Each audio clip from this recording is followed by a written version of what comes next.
couple times a week, I still like to play basketball. Now listen, I'm not as fast or agile as I used to be. Father Time is undefeated, but I may take a little longer to recover than in my younger days. But nevertheless, it's still a fun and good source of cardio. And while one team is playing, someone on the sideline will call out, "I got next." And this means that once the game is over, the losing team has to leave the court, and then the next team gets to play. See, there's a continuation of play on the court, although the players have no connection to each other. See, in life, we need to be mindful of how can we continue to play the game after your turn is over. And the way we do this is by building legacy. When I was 11, my dad passed away after a series of complications, and it began with sickle cell-induced kidney failure, and a significant portion of my life, my early childhood life at least, was spent watching him on dialysis and spending time in and out the hospital. Eventually, his body could no longer deal with the pain and the trauma of the illness and its repercussions. In fact, some years later, he passed away, and then some years later, I was talking with my mom. She asked me what I wanted for my birthday, and I said I wanted a dog tag.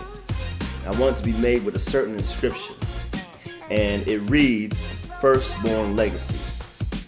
See, I have a younger brother, which is why I wanted to clarify my legacy status. And for whatever reason, at that time in my life, I had just begun to think about who my father was and who that meant I could be.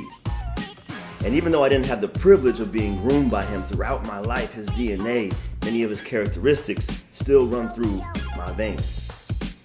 See, no one reaches their destination in life without the aid of others. And typically, there are many people in your life that influence you during the course of your life. And that being said, what if we were intentional about how and to whom we left our legacy? The vision that God gives you is usually too big for you to complete in one lifetime. Let me say it again. The vision that God gives you is usually too big for you to complete in one lifetime. This means that you need to have someone or a group of someone who can continue the work that you have begun. Habakkuk 2:2 says, "Write the vision, make it plain on tablets, that he who reads it may run well." I know this may come as a surprise to you, but the vision is not for you. You already know what to do. It's for those that come behind you, your kids, your employees, your disciples, your legacy. See, we're accustomed to walking into churches or companies and seeing their vision statements prominently displayed. And the importance of having a clear vision is evident in its prevalence. The person or organization that attempts to lead or exist without clear vision is destined to fail or fall short. So therefore, a couple years ago, I decided to apply this logic at home. I wrote out a family vision.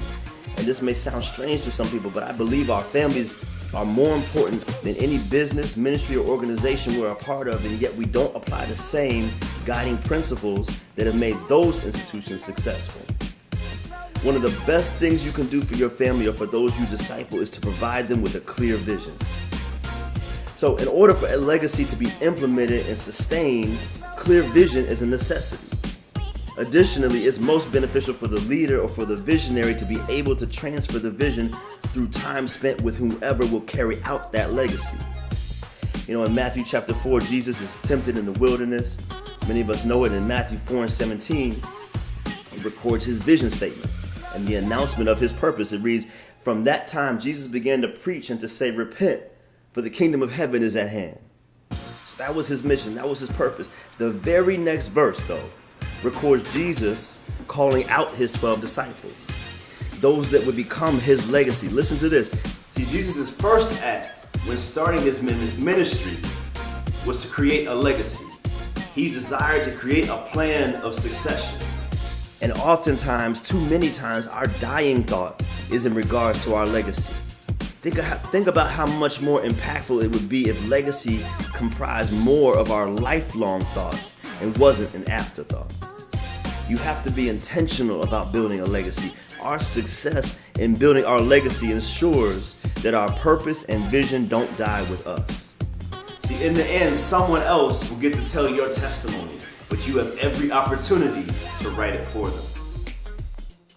Hey, thank you so much for watching. Make sure you hit the subscribe button. Make sure you follow me on all the social media links listed, and make sure you share this with somebody else. And most of all, make today a purpose-filled day. God bless.